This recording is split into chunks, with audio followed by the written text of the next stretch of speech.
this is one of, I think, the most common misconceptions that students have about improvising is that you can't like practice creativity. But so much of my success as a teacher teaching improvisation comes from setting very specific, tight constraints and saying, okay, you have to improvise within these strategically chosen constraints in order to build this specific type of freedom within these constraints. Yeah. And it's always obviously relevant to a type of groove or a type of flow that they want to have. But at the end of pretty much every lesson that I teach on my site, I encourage people to switch into what I call creative practice mode, which is, okay, now improvise within the confines of what we just did in this lesson.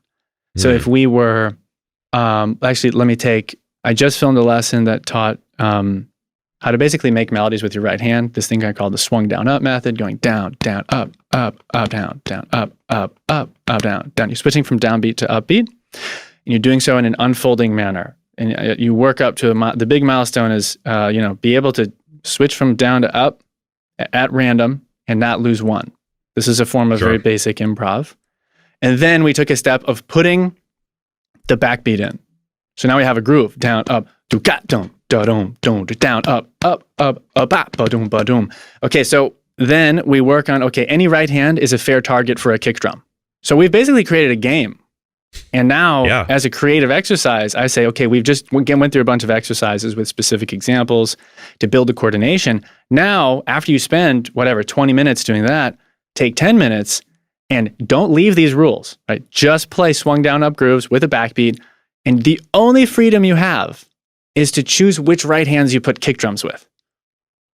Because that's such a crucial element of improv in modern drumming.